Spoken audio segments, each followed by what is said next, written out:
el anuncio de la conferencia. Me gusta cómo están quedando los carteles de promoción de las conferencias, y en particular en que tenemos ahí la fotografía de nuestro joven académico que va a hacer la presentación hoy. Se le ve tiene una sonrisa, pero al mismo tiempo se le nota el orgullo, y pienso que tiene buenas razones para estar orgulloso, porque realmente está haciendo una carrera pues muy destacada, muy buena. En particular, yo quisiera hacer un comentario, porque el doctor Tago es una nueva especie de profesionistas e investigadores que está surgiendo ahora. En realidad,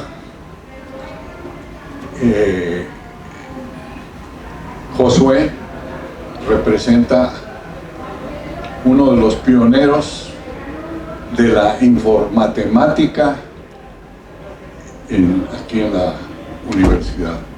¿Y qué es eso de informática?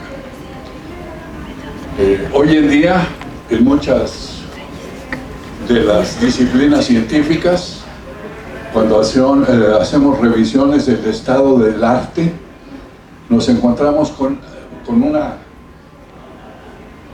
lo siguiente, en particular el progreso en los estados del arte. Pues en general se habla de los progresos recientes de la disciplina de que se trate, y nos encontramos que por una parte hay una parte que es más o menos corresponde a lo que ha sido tradicional, que es simplemente el resultado de la actividad que se hace dentro del propio campo.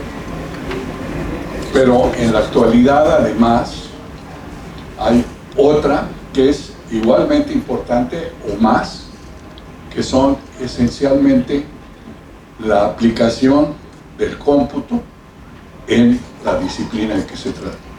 ¿Y cómo se hace para aplicar el cómputo en cuestiones científicas? Precisamente ahí está lo nuevo. Se requiere una combinación de computación y matemáticas. Matemáticas, especialmente las de la vertiente matemática que se ocupa del exterior, porque dentro de las matemáticas hay dos grandes vertientes. Una que se ocupa de los problemas internos de la propia matemática, y otra que vincula a la matemática con el mundo, y en particular con las otras ciencias.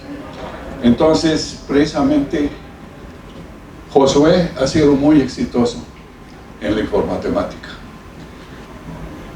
Su asociación, en particular con el doctor Víctor Manuel Cruz Atienza, ha sido sumamente fructífera, y precisamente en esta ocasión nos va a hablar de él mismo. No se dice sismólogo, probablemente porque conserva su identidad como informático. No sé si eventualmente se convierte en sismólogo, es posible, pero igualmente puede seguir con esta línea que ha seguido por ahora, porque él mismo, como digo, todavía no se considera sismólogo, no lo expresa así. Y nos va a hablar del estudio de los sismos lentos en la brecha de Guerrero. Antes de dar la palabra, sí quisiera comentar, él recientemente, precisamente el doctor Víctor Manuel Cruz Atienza recibió una distinción muy grande, al considerarse entre los 10 más importantes científicos que hicieron contribuciones en 2017. Y precisamente la parte de informática de todo ese trabajo pues ha estado en gran medida a cargo del doctor de Tago, o sea, del doctor Josué Tago Pacheco. Como digo, nos va a hablar del estudio de los sismos lentos en la Brecha de Guerrero, leí, estuve revisando el resumen, realmente es muy interesante, pues los dejo con ustedes. No me ocupé mucho del currículum porque el tío desde luego tiene un doctorado, muy buen doctorado, además él hizo una estancia postdoctoral en Europa, también muy exitosa, pero yo creí que, dada la importancia de lo que ya ha hecho, como que es secundario su currículum. El currículum es un poco más estándar y realmente lo que ha hecho sí es muy distinguido. Adelante. Pues muchísimas gracias por la presentación. Me siento muy contento de regresar al Instituto de Geofísica. Gracias de nuevo por invitarme a dar una conferencia. El día de hoy voy a hablar sobre el estudio que hemos hecho sobre sismos lentos en la brecha de Guerrero. Mis colaboradores forman parte del Instituto de Geofísica. Aquí hay dos de ellos. Muchas gracias. ¿De qué voy a hablar? Este estudio surgió dentro del marco del proyecto SATREPS, entonces voy a hablar un poquito de este proyecto. También de inversiones previas que se han hecho de sismos lentos en la brecha de Guerrero, los parámetros que nosotros estamos invirtiendo. Después, el algoritmo con el que nosotros hemos desarrollado para, de alguna forma, también trabajar el problema directo. Cómo modelamos el problema de inversión dentro del marco de optimización con restricciones y el algoritmo que desarrollamos. Finalmente, hablaré de las implementaciones numéricas, cómo verificamos el algoritmo, y lo que hemos empezado a hacer fue analizar parte del sismo lento del 2014. Termino con conclusiones y trabajo futuro, que el trabajo futuro es lo que más hay. Esta es una imagen que todos sismólogos conocen. Voy a hablar un poco para los que no sepan, de lo que es una brecha sísmica y de lo que son los sismos lentos. Una brecha, sabemos que muchos de los sismos ocurren en el contacto entre placas, como en el sur de México tenemos una zona de subducción donde la placa de Cocos subduce por debajo de la placa continental, y en la zona donde hay mayor acoplamiento es donde se producen los sismos. Una brecha sísmica se conoce así porque es una región en la cual no se han generado sismos de una magnitud, digamos, importante dentro de cierto periodo de tiempo. En esta imagen podemos ver proyecciones en superficie de las regiones que han roto para distintos sismos. Por ejemplo, el sismo del 85, aquí está la zona que rompió, y aquí vemos que justamente en Guerrero no se ha producido un sismo de una magnitud importante. Esto se sabe desde hace mucho tiempo. De hecho, en una ocasión, platicando con el doctor Gerardo Suárez, nos platicaba lo que había sucedido después del sismo del 85. Él era investigador del instituto y pues no se tenían, la información no llegaba, no sabían qué había sucedido. Lo primero que pensaron es que había roto la brecha de Guerrero por la magnitud y por la destrucción que se produjo en la Ciudad de México. Ya después, analizando los datos, se dieron cuenta que no era así, pero desde entonces ya los sismólogos sabían que la brecha de Guerrero era un lugar que por las condiciones, por la cercanía de la Ciudad de México, teníamos que estudiar.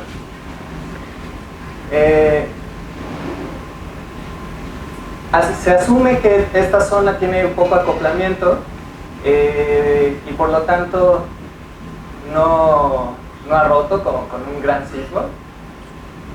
De cualquier forma, fue a principios más bien a finales del siglo pasado, donde el doctor Costos-Godó instaló las primeras estaciones GPS en México, y se dieron cuenta que, como en otras regiones de subducción en el mundo, se producían sismos lentos. ¿Lo que es un sismo lento? Un sismo lento es un desplazamiento que tenemos en el contacto entre las placas, que no produce ondas porque el desplazamiento es muy lento, y la única forma en que podemos registrarlo es con el desplazamiento estático, que podemos medir con estaciones GPS. Entonces ya sabemos que de alguna forma se está liberando cierta energía elástica, pero todavía no conocemos muy bien cuáles son las condiciones de acoplamiento. También a raíz del sismo de Tohoku del 2011, yo era estudiante del instituto, lo primero que se preguntaron los sismólogos mexicanos fue: ¿puede suceder en México? Regiones que tienen poco acoplamiento, como la brecha de Guerrero, ¿podría romper de la misma forma en que rompió Japón? Entonces, pues esas preguntas han motivado a que se realicen estudios en esta zona para conocer el acoplamiento, y de alguna forma la meta final es estimar la evaluación del peligro, ¿no? Para mitigar el riesgo.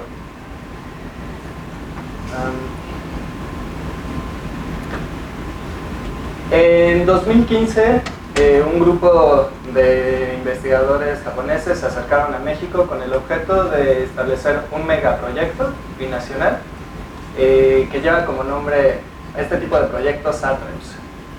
Lo que busca este proyecto es justamente estudiar la brecha de Guerrero y poder hacer estimaciones del peligro asociado por terremotos y tsunamis, y mitigar también, una vez que se tengan estas simulaciones, el riesgo asociado. El proyecto comenzó en el 2016, es 5 años, es un proyecto muy grande. Los PIs del proyecto, de la parte por Japón, es el doctor Ito, y de México es el doctor Cruz Atienza. Se formaron 3 grupos. El grupo A consiste en el monitoreo sísmico y las observaciones geodésicas, y tenemos 2 tipos de grupos dentro del grupo A: uno con observaciones en tierra y otro en mar.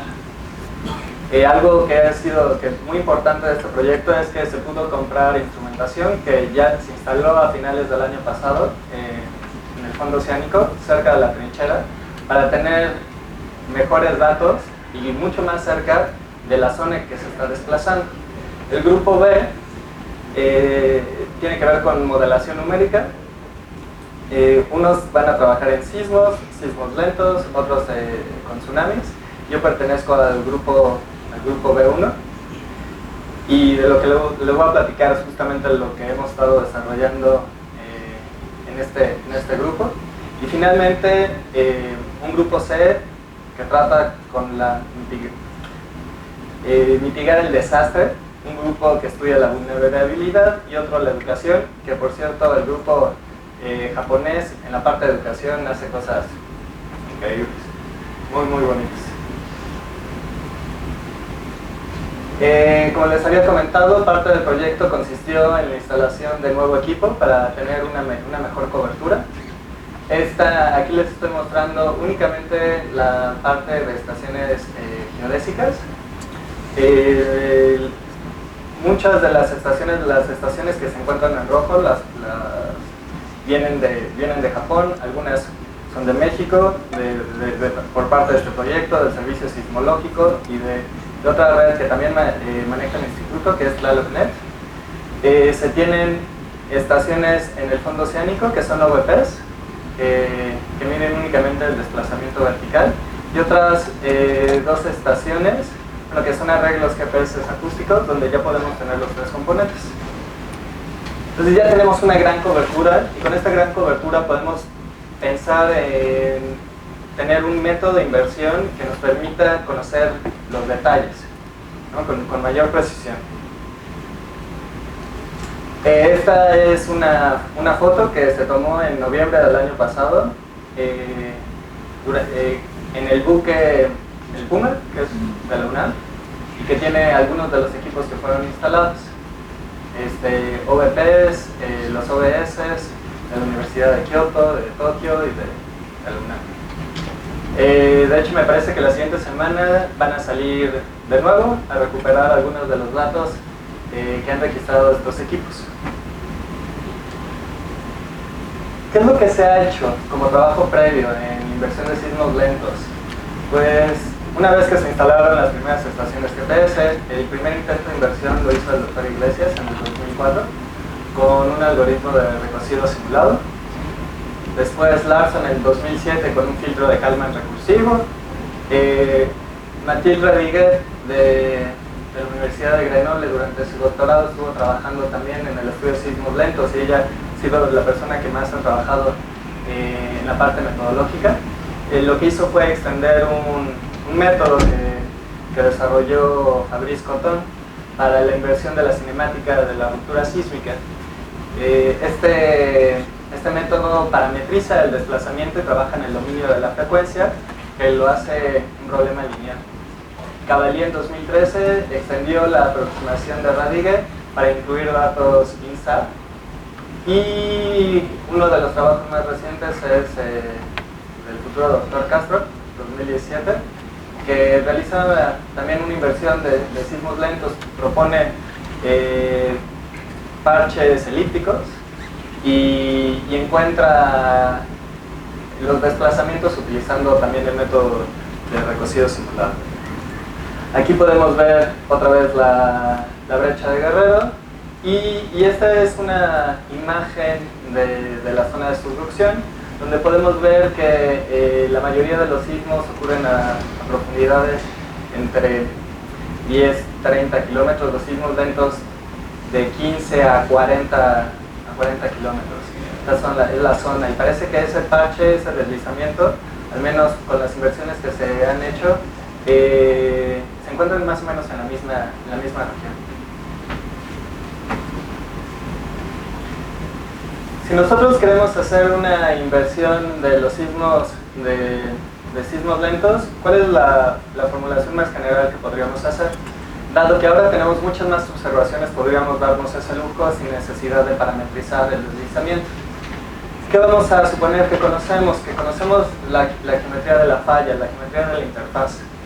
Esta la podemos discretizar en pequeñas subfallas, y sobre cada una de estas subfallas, este es un ejemplo de una falla que está discretizada, cada uno de los cuadritos representa una subfalla, y sobre cada una de estas podemos encontrar un deslizamiento que puede ser en las direcciones cartesianas, pero es más conveniente trabajarlo a long strike y a long dip de cada subfalla.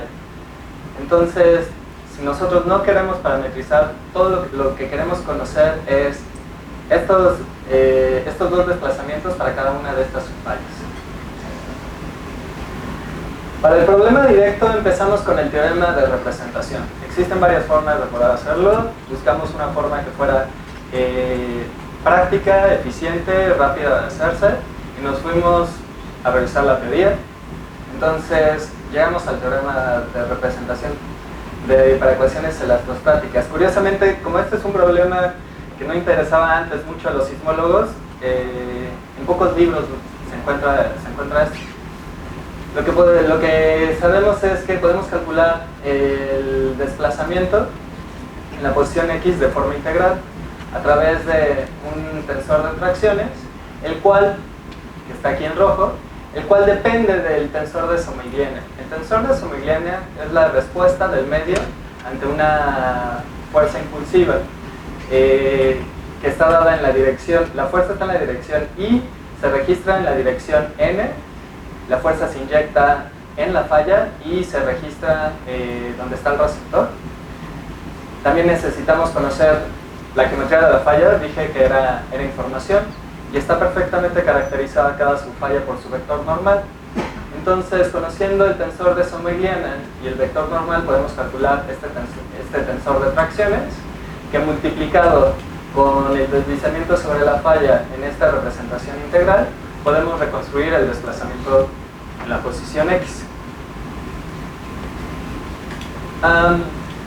Escrito de forma matricial, entonces tenemos tres componentes del desplazamiento. Nuestra matriz, nuestro tensor de tracciones tiene dimensiones de 3 por 2, debido a que tratamos de reconstruir la dirección a long strike y a long dip del deslizamiento. Si nosotros discretizamos y simplificamos esta integral continua en pequeñas subfallas, nuestra integral se transforma en una suma. que tendría que ir multiplicada por el área respectiva de cada una de las subfallas, y de esta forma calculamos el desplazamiento.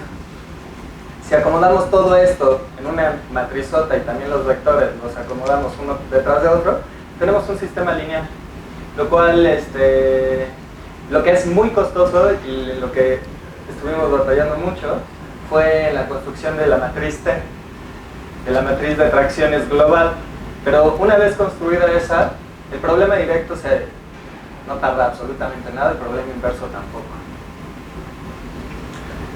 Dentro del marco de optimización con restricciones, tenemos que nuestra función de costo es simplemente la norma L2 de la diferencia de los sintéticos U con las observaciones, U sub 0, sujeto a que nuestros sintéticos deben de satisfacer el teorema de representación, ¿no?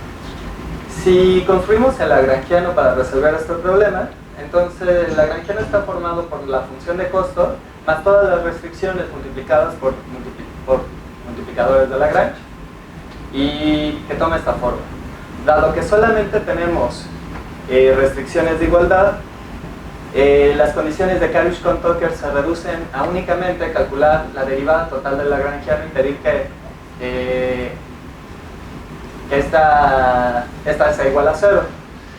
Lo que hacemos, vamos a seguir un proceso iterativo, pero para no calcular toda la derivada total del lagrangiano, porque tendríamos que calcular todos estos términos, utilizamos el método del adjunto que nos permite simplificar los cálculos. ¿En qué consiste este método? En utilizar el operador adjunto, pero ahorita les voy a dar como, digamos, ya la parte práctica. Si queremos eliminar el gradiente del lagrangiano con respecto a los multiplicadores de Lagrange, entonces, si lo queremos hacer 0, basta con resolver un problema directo. El desplazamiento del problema directo, después lo vamos a utilizar para hacer que este término sea igual a 0. Este término igual a 0 implica encontrar una fuente adjunta. La fuente adjunta va a ser la diferencia de las observaciones con el desplazamiento que encontramos previamente. Para finalmente el problema adjunto, si trabajamos en esta formulación ya matricial, que resulta mucho más sencillo, el operador adjunto es simplemente la transpuesta del operador de tracciones. Con ecuaciones diferenciales parciales pues, tendríamos que encontrar cuál es el operador asociado, que afortunadamente la ecuación de onda es autoadjunta y la ecuación de la prostática también. Pero bueno, aquí nos olvidamos de eso, simplemente la multiplicación del operador adjunto por los multiplicadores de Lagrange.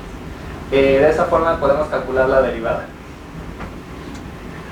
El algoritmo, entonces, ¿qué es lo que requerimos? Pues requerimos datos, GPS, de los OVPs, INSA. Después inicializamos con un deslizamiento igual a 0. Dado que nuestro problema es cuadrático y nuestras restricciones son lineales, entonces nuestro problema es convexo y tenemos una solución única. No podemos garantizar que vamos a llegar a esa solución porque la convexidad de nuestro problema digamos, es muy suave. Imagínense que en lugar de tener una parábola donde claramente puedan ustedes identificar el mínimo, ustedes ensanchan un poco la parábola. Entonces, si seguimos la dirección del gradiente, va a llegar un momento en el que no vamos a poder avanzar más. Afortunadamente, con este método, como no tenemos que invertir absolutamente nada, siempre aseguramos una dirección de descenso. Y podemos ir a encontrar algo, nos vamos a ir acercando. Pero el que inicialicemos con un deslizamiento igual a 0, con cualquier otro deslizamiento, no importa, siempre, en teoría, tendríamos que llegar al mínimo. Si tuviera total certidumbre con respecto al medio, no tuviéramos ruido en los datos, etc. ¿Qué vamos a hacer dentro de este ciclo? Pues que calculamos el problema directo, la fuente adjunta, calculamos el problema adjunto. El problema adjunto me da el gradiente y ya puedo utilizar el método que yo quiera para resolver este problema de optimización. Conociendo la dirección del gradiente, lo más sencillo sería máximo descenso, ¿no? Menos el gradiente, avanzamos en esa dirección hasta que ya no podemos reducir más la función de costo. Podemos utilizar el gradiente conjugado, el BFGS, el método que ustedes quieran. Con eso encontramos la dirección de descenso óptima. Con esta dirección de descenso, lo que hacemos, actualizamos el deslizamiento y esto lo repetimos hasta que alcancemos convergencia. Para hacer la verificación de este método, empezamos con lo más sencillo. Queríamos ver que este método funcionara. Entonces tenemos una falla de 20 por 20 kilómetros y tenemos 225 receptores a 5 kilómetros. O sea, estamos iluminando, tenemos información perfecta de la falla. Deberíamos de reconstruir perfectamente el deslizamiento que nosotros impongamos. Estamos en un medio infinito homogéneo y entonces proponemos un problema directo, registramos en los receptores y con esa información vamos a tratar de recuperar el deslizamiento que se dio sobre la falla. Este es el deslizamiento que pusimos, nada más para jugar. Son unas elipses rotadas. Tenemos aquí el desplazamiento a long strike y a long dip. Estos son los desplazamientos que ya tenemos en cada uno de los receptores, también puestos en planta, todos juntos, se ve de esta forma. Desplazamiento en la dirección X, Y y Z. Entonces el problema consiste en, con esta información yo quiero reconstruir el deslizamiento. Calculando únicamente el primer gradiente nos tendría, si empezamos en cero, nos tendría que arrojar algo de información con respecto a al menos la forma del deslizamiento. Aquí vemos el primer gradiente y este es el deslizamiento original. Podemos ver que ya de alguna forma se ve más o menos cómo estaba el deslizamiento. Por supuesto es el negativo, ¿no?, del deslizamiento original. Pero bueno, incluso las orientaciones no están muy bien. Pero si ustedes trabajan con el gradiente y lo hacen de forma iterativa, como lo vimos en el esquema, esto es lo que obtenemos. Este es el deslizamiento invertido y este es el deslizamiento original. Y como pueden ver, realmente es la solución. Y esto fue con el primer método que utilizamos, que fue el descenso simple, con unas poquitas iteraciones y logrando una buena reducción de la función de costo. Lo que queríamos era, primero, caso sintético, sencillo, la falla bien iluminada. ¿Podemos resolver el problema? La respuesta es sí. Realizamos algunos análisis de convergencia y de costo computacional. La convergencia utilizando estos tres métodos: descenso simple, máximo descenso, gradiente conjugado. Entonces la primera iteración se sigue menos el gradiente, las siguientes iteraciones son de descenso pero son conjugadas.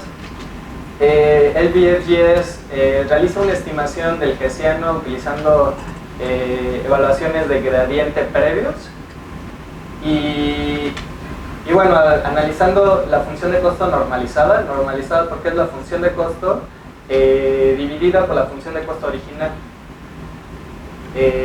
digamos en iteración 0. Podemos ver que todos se comportan bien, pero el BFGS decae más rápido la función de costo con respecto al número de iteraciones. Pero no nada más es importante analizar esto, sino también el costo computacional. El costo computacional estaría dado por el número de evaluaciones de gradiente que necesitamos. El BFGS en un principio requiere más evaluaciones del gradiente, pero llega un momento en el que pues ya cumplimos con el criterio que habíamos establecido para este ejercicio y el número de evaluaciones del gradiente es mucho menor que las de los otros métodos. Entonces, por el momento, una vez que hicimos esto, seguimos trabajando con el BFGS como método de inversión. Entonces, este es un mapa de la zona de estudio. Esta es la costa del Pacífico, por aquí está Acapulco, ¿no? Las líneas que están en gris son isolíneas de profundidad de la zona de interfaz. Esta geometría que está aquí, también representada, digamos, a lo largo, paralela a la trinchera y perpendicular a la misma. Aquí está Acapulco. La obtuvo, fue la que utilizó Radiger en el 2016, que está fuertemente basada en la geometría propuesta por la doctora Scholle. Aquí estoy graficando también los vectores along strike y along deep para ver que lo estamos haciendo bien, y es realmente sobre esta donde nosotros queremos recuperar el deslizamiento. Un análisis, lo primero que tendríamos que hacer es un análisis de sensibilidad. Existen varias formas de hacerlo. Empezamos con lo más sencillo, que es hacer un checkerboard test. La mayoría de estos análisis se hacen más bien para tomografía sísmica, pero lo mismo lo adaptamos para este problema. Es como una tabla un tablero de ajedrez, donde en cada uno de los cuadrados imponemos, en uno imponemos un deslizamiento, en otro no, en otro sí, en otro no. El deslizamiento que estamos poniendo en cada uno de estos parchecitos es de 30 centímetros. La diferencia entre estos dos es que aquí consideramos una interfaz plana a 40 kilómetros de profundidad, y aquí la interfaz propuesta por Radiger. Vemos que esta ya es la inversión. Vemos que donde tenemos muchas estaciones podemos reconstruir bastante bien ese deslizamiento. Incluso también aquí, en zonas más profundas perdemos resolución, nos empieza a meter un poquito de ruido, el cual podríamos reducir con estrategias de regularización, de las cuales voy a hablar un poquito más adelante. Pero bueno, entonces parece que las cosas están funcionando bien, tenemos muchas estaciones. Aquí ya estoy poniendo las estaciones en el mar. De cualquier forma, esto sigue siendo un medio totalmente homogéneo, ¿no? Elástico al infinito, pero digamos la resolución está más asociada a la distribución de las estaciones que al medio en sí. También fue un análisis que hicimos posteriormente.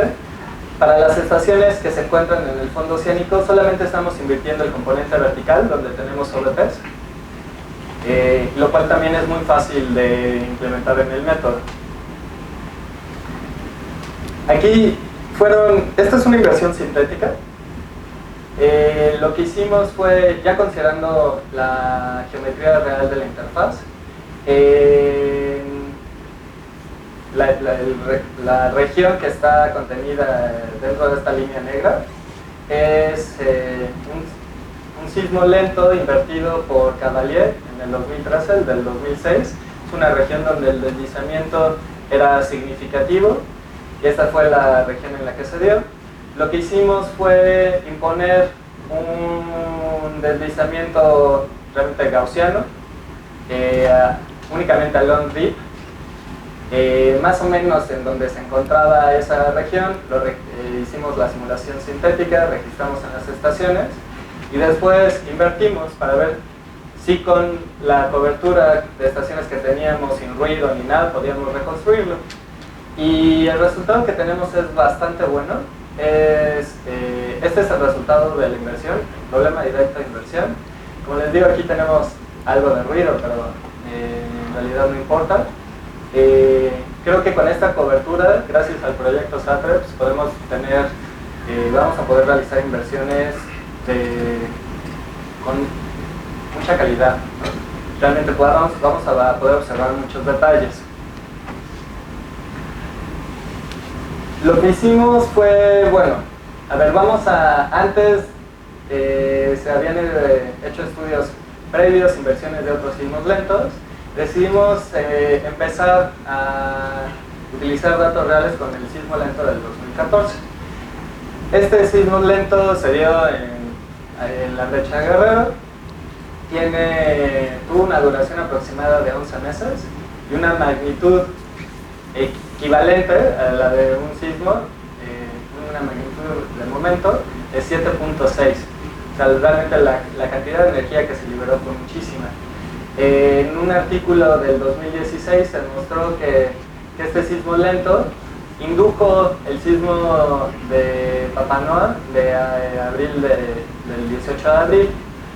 Lo que hicimos fue tratar de reconocer cuál fue el deslizamiento que se dio del 1 de febrero, que más o menos fue cuando se inició el sismo lento, hasta un día, el 18 de abril, antes del sismo, y ver los deslizamientos que se dieron en esa zona. Aquí estoy mostrando, se tenían 20 estaciones, las cuales, a pesar de que ya están, todavía necesitamos procesarlas. Lo que se hace, y es algo que queda como trabajo a futuro, es obtener un suavizamiento de los datos. Lo que hicimos fue recortar el periodo de interés del 1 de febrero al 18 de abril. Se tenían 20 estaciones entonces, de las cuales solamente 17 teníamos de información justamente considerando los límites de ese periodo. La forma en que recuperamos el deslizamiento que se dio durante ese periodo fue simplemente restando el deslizamiento del 18, el deslizamiento del 1 de febrero al del 18, para ver el deslizamiento que hubo en ese periodo. Aunque no se ve, hay como bastante ruido, hay bastantes incertidumbres, y el periodo fue muy corto. Este periodo fue muy corto.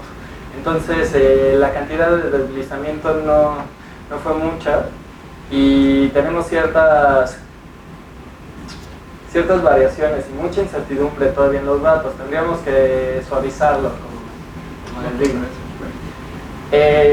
Lo que nosotros analizamos fue del 1 de febrero al 18 de abril, pero el sismo lento fue de febrero hasta diciembre, casi diciembre. ¿Cuál fue el modelo que propusimos? Ahora, todo lo que habíamos hecho antes, y lo podíamos hacer muy rápido, fue con una solución analítica, la solución de Somigliana. Ahora vamos a trabajar ya con un modelo mucho más realista. Es un modelo de velocidades. Fue este modelo, que es de los más utilizados, propuesto por Campillo en el 96. Está compuesto por 3 capas en el espacio. Aquí vemos los espesores, no son kilómetros, son hexámetros. Espesores de las capas, velocidad de ondas P, S y la densidad. Cuando decidimos trabajar con este tipo de medios, buscamos alguna herramienta. Ya no tenemos una solución analítica que nos permita conocer los desplazamientos. No podemos utilizar, el problema de la astrostática es muy común. Los ingenieros civiles tienen software que permiten hacer este tipo de cosas, muy sofisticados, pero los dominios en los que nosotros trabajamos son mucho más grandes. Trabajar la respuesta elástica con un método de elementos finitos sería una locura, ¿no? Es demasiado grande. Entonces buscamos soluciones semianalíticas.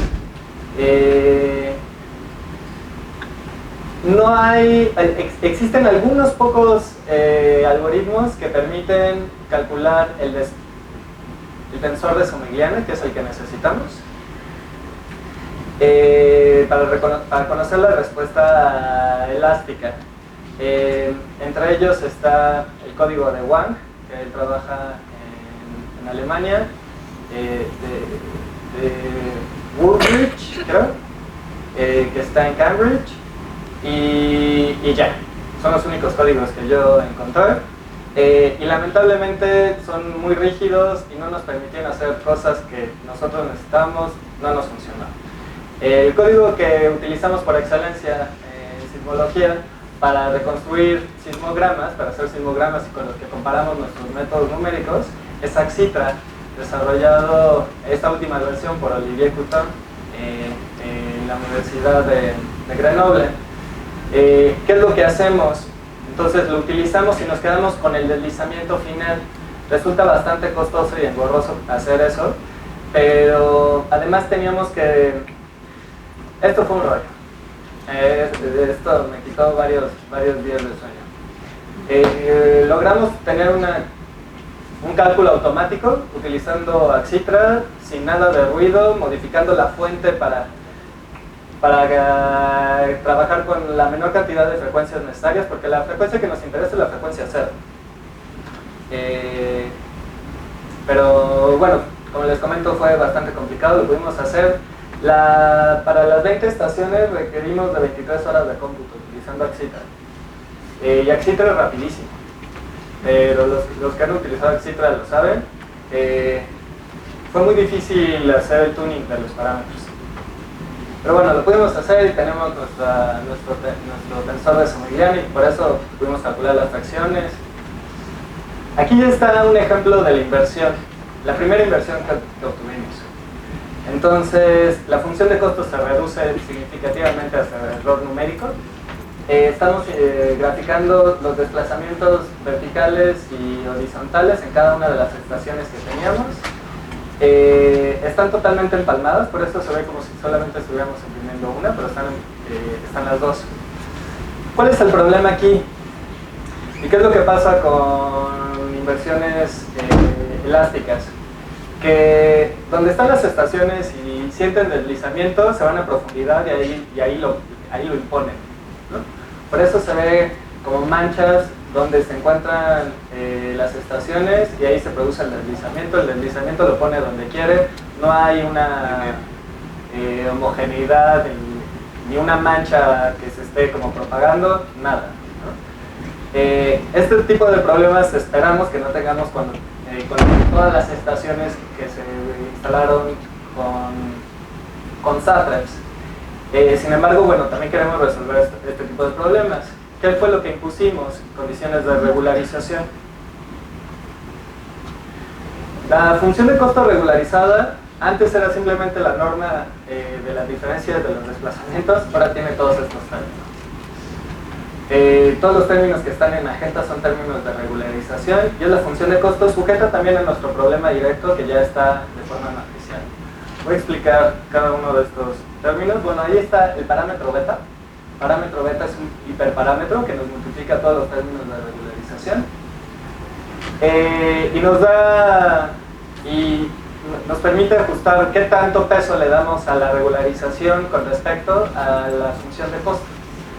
La función de costo ahora también va pesada por una matriz de datos, de peso de datos, que es una matriz diagonal que contiene la inversa de la varianza de los datos.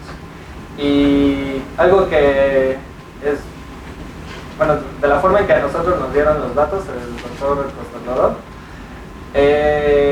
no solamente viene el deslizamiento, sino también viene ya la varianza. Entonces esta es información que tenemos y que podemos meter y formar esta matriz. La solución regularizada también va pesada cada uno de los términos con respecto a esta matriz ahora de peso del modelo y que penaliza deslizamientos en profundidades donde no tiene sentido. Menores a 15 kilómetros, mayores a 50, podemos encontrar una zona donde estamos, digamos, esto lo podemos modificar. Vamos a ver cada uno de estos. Entonces, términos de regularización. El primero lo que hace es busca que la solución que obtengamos no solamente satisfaga, reduzca la función de costo o la norma del residual, sino también que la solución sea mínima, porque queremos minimizar también esto, la norma pesada de los deslizamientos. Esto también mejora la convexidad de nuestra solución y reduce de alguna forma la dimensión, el tamaño del espacio nulo. El otro término penaliza ahora, lo que queremos no solamente es obtener la solución de mínima energía, sino también queremos tener una solución que sea suave. Para tener una solución que sea suave tenemos que trabajar, penalizar la derivada. Y esto es lo que estamos haciendo aquí. Penalizamos la derivada a lo largo de la dirección X y construimos estas matrices L utilizando una simple diferencia finita hacia atrás a lo largo de fallas vecinas en la dirección X. El término en rosa es lo mismo, nada más que penalizamos ahora en la dirección Y. Entonces estos son los términos con los que decidimos empezar a jugar. Es un esquema dentro del marco de regularización de Tikhonov. Si nosotros lo único que hacemos es implementar dentro de todos esos términos, minimizar la norma, A lo mejor no se alcanza a ver muy bien, pero la solución se parece mucho a la que no tenía regularización, pero tiene menor deslizamiento. Todavía no tenemos algo suave, nos sigue poniendo deslizamiento donde están las estaciones, aunque con una magnitud menor. Si utilizamos ahora únicamente la condición de suavizamiento con respecto a la suavidad, regularización de la suavidad de la solución, entonces vemos que las cosas empiezan a cambiar. Ya se ve algo que es como un deslizamiento que parece que es más continuo y se encuentra agrupado en esta zona. Si utilizamos los dos, minimizar la norma y minimizar las pendientes de la solución, esto es lo que obtenemos. Y esto era el mejor resultado en el que habíamos llegado. Claramente este es un problema difícil, tenemos muy poca cobertura y además hay algunas direcciones que no están, como que no concuerdan. Las direcciones que yo he visto en otros artículos, se ve que hicieron un preprocesamiento de los datos, porque todas se ven que apuntan en una dirección padrísima y aquí veo que una apunta hacia acá, la otra hacia acá. Necesitamos trabajar en eso. De acuerdo. Todavía pensamos un poquito más y dijimos, ¿podríamos mejorar esto? Sí. ¿Cómo? Quisiera que la región de deslizamiento fuera compacta. Sabemos que por las inversiones previas de otros colegas, las inversiones, el deslizamiento, digamos, a lo mejor no inicia en un punto, pero sí es una región más bien compacta, no está distribuida por distintos lados. Entonces, el algoritmo que proponemos es, primero, resolvemos una inversión utilizando el algoritmo que ya sabíamos, que introduje antes. Identificamos la subfalla que tiene el máximo desplazamiento. Y a partir de ella, la región de deslizamiento tiene que estar cercana a ella. Penalizamos subfallas utilizando la matriz de penalización del modelo, que se encuentran fuera de un círculo de un radio que podemos nosotros especificar. Volvemos a correr el algoritmo de inversión utilizando esta nueva matriz de pesos del modelo que incluye esa penalización. El resultado es este, con lo cual ya estamos más contentos. Las escalas, perdón, ahí las escalas no son las mismas. Las magnitudes de los deslizamientos están en a lo mejor punto 15 metros el máximo, un poquito menos. Pero aquí ya vemos una región en la cual se está dando el deslizamiento, es la solución de mínima energía, la más suave que podemos encontrar. Trabajamos con curvas, un análisis de curvas L para encontrar cuál es el valor del hiperparámetro que nos permite encontrar el equilibrio entre qué tan bien quiero mejorar el residual, pero qué tan suave también quiero mi solución. La función de costo sigue siendo muy buena. El empalme sigue siendo perfecto, por lo menos en las estaciones que son más significativas. Y aquí toda la región esta azulito cian es cero. Solamente tenemos esta región, digamos, donde estamos imponiendo cierto deslizamiento y esta es la máxima regularización que hemos hecho, ¿no? Minimizando la norma, minimizando la roughness, rugosidad, gracias, la rugosidad y haciendo la solución compacta. Me refiero a que el deslizamiento, lo que queremos es que se encuentre en una región cerrada. Conclusiones. Entonces, hemos desarrollado una nueva metodología para invertir sismos lentos. Creo que siempre a mí me cuestionan porque todas mis pláticas son muy metodológicas, pero bueno, este es el de modelación computacional, entonces aquí, ni modo. Es una formulación de optimización. Sí. Utilizamos una formulación de optimización con restricciones, con el método del adjunto. Esta esta aproximación no está parametrizada como la mayoría de las aproximaciones que se tienen, y además garantizamos que tiene solución única. No garantizamos encontrarla, pero existe. Implementamos distintos términos de regularización para mejorar la solución: mínima norma, minimal roughness y una región compacta de deslizamiento, para tratar con una cobertura pobre de las estaciones y también con ruido en los datos. Trabajo futuro, hay mucho trabajo futuro. Primero, el preprocesamiento de los datos GPS. Al momento de que yo encontré cuál era el deslizamiento, las cosas, por eso tenemos esa solución también, ¿no? Si tuviéramos una mejor cobertura y con todas las estaciones apuntando donde deberían de apuntar, entonces nuestra solución del deslizamiento sería mucho más cercana a la esperada. Necesitamos paralelizar el problema directo. Afortunadamente es altamente paralelizable y eso lo podemos hacer, pero tiempo, es cuestión de tiempo. Si ustedes conocen algún otro esquema numérico rápido, eficiente, que nos permita calcular las funciones de Sommigliana, por favor díganme, se los agradecería mucho.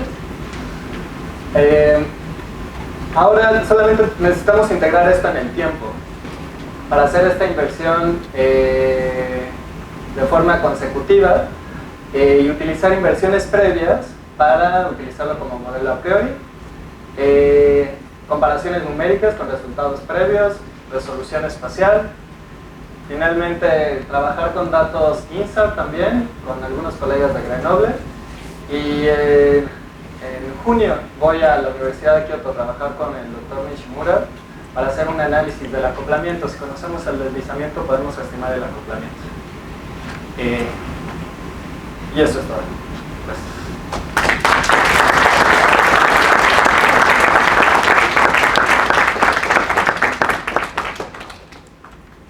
Tengo una pregunta, pero antes quisiera subsanar la falta de información respecto a tu currículum.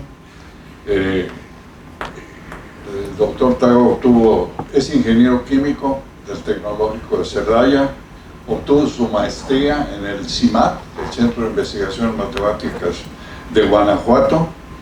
Su doctorado lo hizo en Ciencias de la Tierra, aquí en el Instituto de Geofísica.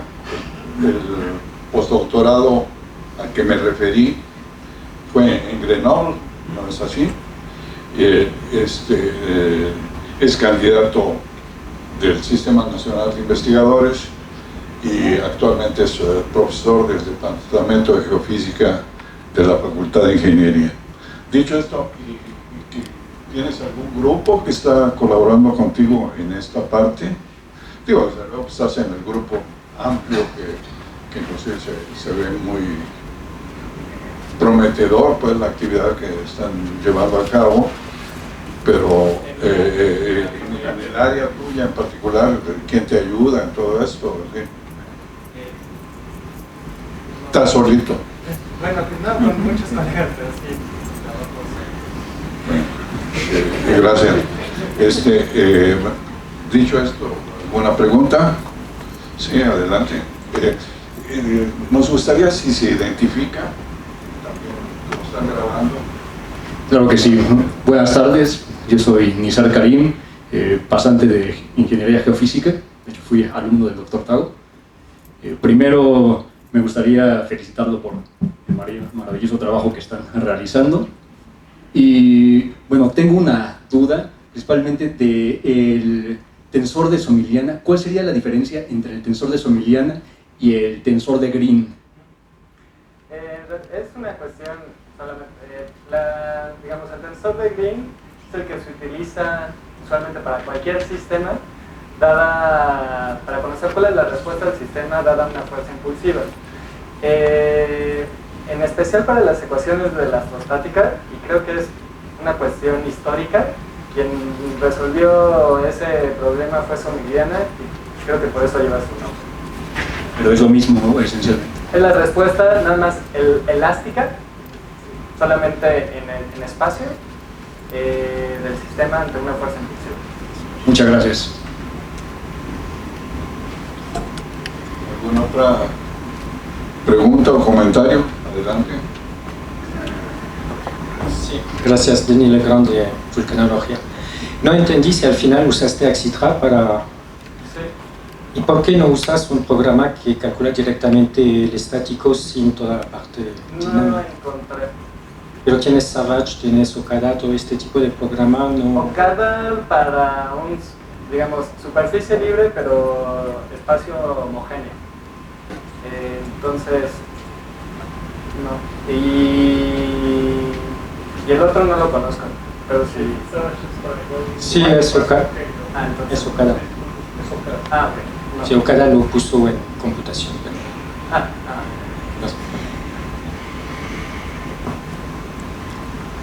¿Alguna otra pregunta? ¿Comentario? ¿No? Bien. Quetzalina Por favor. Salina de maestría.